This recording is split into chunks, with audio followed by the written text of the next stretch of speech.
অনতিবিলম্বে জুলাই জাদুঘর থেকে সমস্ত মূর্তিকে অপসারণ করতে হবে। জুলাই জাদুঘর থেকে আমরা মূর্তি অপসারণ চাই। আমরা বাংলাদেশের টেকনাফ থেকে তেতুলিয়া, রূপসা থেকে পাথুরিয়া পর্যন্ত সৌন্দর্যতা বর্ধনের নামে, শহীদদেরকে শ্রদ্ধার নামে কুফরি সংস্কৃতি, মূর্তি সংস্কৃতি কোথাও আমরা দেখতে চাই না। জিজ্ঞেস করতে চাই, বাংলাদেশের সরকারি টাকায় রাস্তাঘাটে মূর্তি হোক, এটা আপনারা চান? জোর আওয়াজে বলতে হবে, এটাকে আপনারা চান? যদি মূর্তি সংস্কৃতি কেউ আনতে চায়, সেই মূর্তি বিরোধী তাদের মধ্যে অংশগ্রহণ করতে হবে। রাজি আছেন? কারা দুহাত দেখতে চাই। বাংলাদেশে আমরা গত শাসকের সময়ে বলিষ্ঠ কণ্ঠে মসজিদের মিম্বার থেকে উচ্চারণ করেছিলাম, রাষ্ট্রীয় খরচে শ্রদ্ধার নামে, সৌন্দর্য বর্ধনের নামে বঙ্গবন্ধুর ভাস্কর্য বিনির্মাণ করা হচ্ছে। আমরা এগুলোকে বরদাস্ত করতে পারি না। আমরা জানিয়েছিলাম, মৃত ব্যক্তিদের স্মরণে এতিমখানা করেন, মসজিদ মাদ্রাসা করেন, শ্রদ্ধা পাবেন, দোয়া পাবেন, সম্মান পাবেন। তারা আমাদের কথা রাখেন নাই। জোরপূর্বক তারা মূর্তি স্থাপন করেছিলেন, বিনিময়ে লাঞ্ছনা গঞ্জনার মালা নিজের গলায় তারা তুলে নিয়েছেন। কথা ঠিক নেবে? ঠিক। যেই মূর্তি ভাস্কর্যের বিরুদ্ধাচরণ করতে গিয়ে এদেশে আলেমরা জেল খেটেছে, জরিমানা দিয়েছেন, এদেশের আলেমরা নির্যাতিত হয়েছেন, আয়নাঘরে ঢুকেছেন। আজকে জুলাই আগস্ট বিপ্লবের পরবর্তী বাংলাদেশে, সোনার এই বাংলাদেশে জুলাই আগস্টের বিপ্লবীদের, শহীদদের ভাস্কর্য স্মৃতিসৌধে নির্মাণ করা হবে, এটা কোনোদিন আমরা মানতে পারবো না। আমাদের বার্তা বড় পরিষ্কার। বর্তমান সরকারের সাথে আলেমদের খুব ভালো রিলেশন আছে। আমি মাননীয় প্রধানমন্ত্রীর দৃষ্টি আকর্ষণ করছি, আপনি কয়েকদিন আগে বাংলাদেশের কিংবদন্তি আলেম, বাংলাদেশের লক্ষ লক্ষ আলেমের উস্তাজ এবং মুরব্বী হেফাজত ইসলাম বাংলাদেশের সম্মানিত আমির আল্লামা মুহিবুল্লাহ বাবনগরীর মাদ্রাসায় আপনি গিয়েছেন, তাকে সম্মান দিয়েছেন, মানে গোটা বাংলাদেশের সমস্ত আলেমদেরকে আপনি সম্মান দিয়েছেন। আমরা আপনার এই অবদানকে স্বীকার করতে চাই। আপনি সেদিন তার হাতে হাত রেখে ওয়াদা করেছেন, দোয়া চেয়েছেন, আপনি বলেছেন আপনাদের পরামর্শের বাহিরে আমি রাষ্ট্র পরিচালনা করব না। সেই হেফাজত ইসলাম বাংলাদেশের পক্ষ থেকে তাদের পেইডে সরকারকে 10 আগস্ট আবেদন জানানো হয়েছে যে ভাস্কর্যের নামে যে সমস্ত মূর্তি জুলাই বিপ্লবীদের ধারণ করা হয়েছে, বিশেষ করে হেফাজত কর্মীদেরও ভাস্কর্য তৈরি করে জাদুঘরে ঢুকে দেওয়া হয়েছে, সেগুলো সেখান থেকে অপসারণ করা হোক।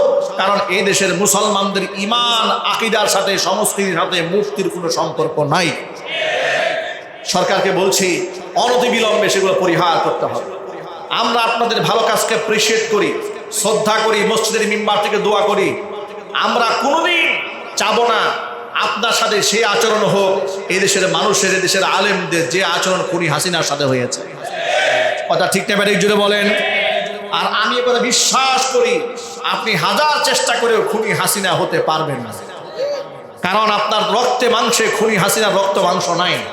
তার কারণ আপনার পিতা প্রেসিডেন্ট জিয়াউর রহমান, তিনিই প্রথম সংবিধানে বিসমিল্লাহির রহমানির রহিম সংযোজন করেছিলেন।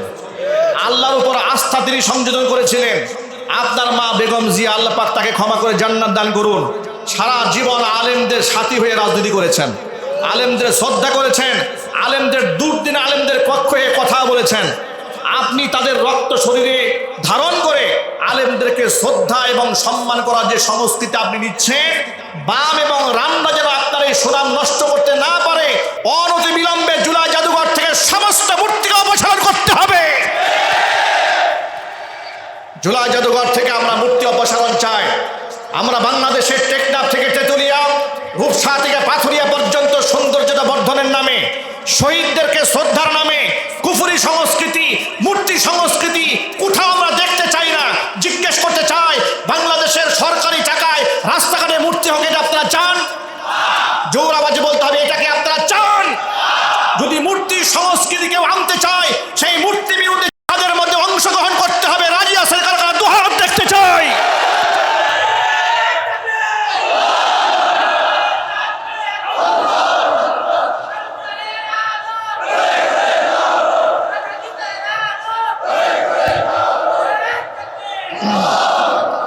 আমাদের অবস্থান বড় পরিষ্কার।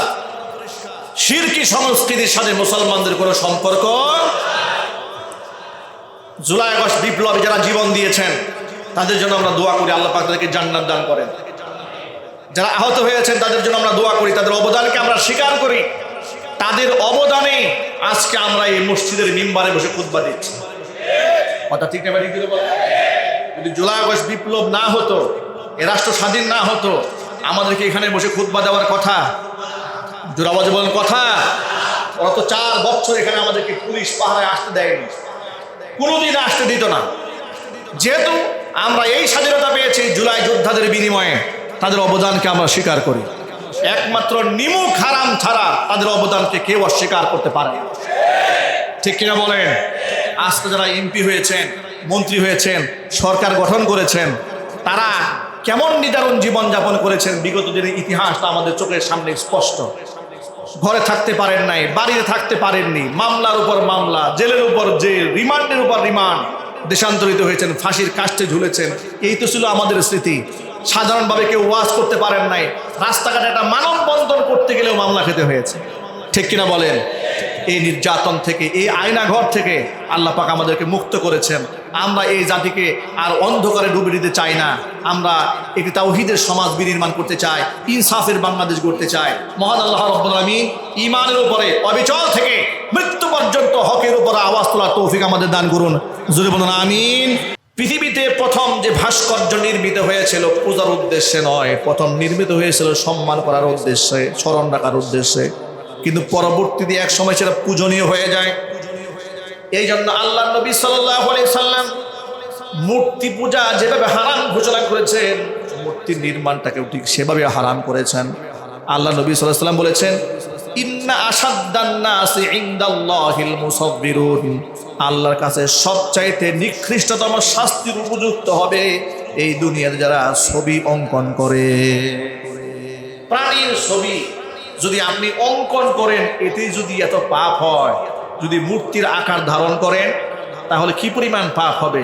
বুখারী শরীফে হাদিসে এসেছে, কিয়ামতে আল্লাহ পাক তাদেরকে বলবেন, আহইউ মান খালাকতুম, যা তোমরা সৃষ্টি করেছ তার মধ্যে প্রাণের সংখ্যারে ঘটিয়ে দাও। তারা কি প্রাণ ঢুকাতে পারবে? জোরে আওয়াজে বলুন, পারবে? এর মানে প্রাণীর ছবি অঙ্কন করা হারাম, প্রাণীর ছবি ধারণ করা হারাম, প্রাণীর ছবিকে শ্রদ্ধা সম্মান করা হারাম, স্মরণীয় রাখার জন্য ভাস্কর্য বানানো হারাম। ভাস্কর্য বানানো কি? সবাই জোরে বলুন। মূর্তির সাথে কিংবা মূর্তি সংস্কৃতির সাথে মুসলমানের কোনো সম্পর্ক নাই। আমাদের জাতির পিতা ইব্রাহিম আলাইহিস সালাতু ওয়াস সালাম মূর্তির সাথে তিনি নেগোসিয়েশন করতে পারেন নাই। মূর্তির সাথে তার কোনো আপোষ ছিল না। আপোষহীন মূর্তি বিরোধী হওয়ার কারণে কোরআন বলেছে, ফাজআলাহুম জুজাজান ইল্লা কাবীরাল লাহুম, তিনি মূর্তিগুলাকে ভেঙে টুকরা টুকরা করে দিয়েছিলেন। মূর্তি ধ্বংস করার কারণে ইব্রাহিম আলাইহিস সালাতু ওয়াস সালামকে অগ্নিকুণ্ডে পড়তে হয়েছিল। তিনি আগুন গ্রহণ করেছেন, কিন্তু মূর্তির সংস্কৃতি গ্রহণ করেন নাই। আমরা তারই সন্তান, তার সন্তান হয়ে কি আমরা সেই মূর্তির সংস্কৃতি গ্রহণ করতে পারি? একটু জোর আওয়াজে বলতে হবে, পারি? মুহাম্মদ রাসূলুল্লাহ সাল্লাল্লাহু আলাইহি ওয়াসাল্লাম যখন মক্কা বিজয় করলেন, ওই দিনই আব্দুল্লাহ ইবনে আব্বাস রাদিয়াল্লাহু তাআলা আনহু বলেছেন, ইবনে মাসউদ রাদিয়াল্লাহু তাআলা আনহু বলেছেন, নবীজি কাবা চত্বরে আসলেন, এসে দেখতে পেলেন কাবা ঘরের চতুর্পাশে সিত্তুনা ওয়া সালাসু মিআতিন সুন্মিন, সেখানে রয়েছে 360 খানা মূর্তি।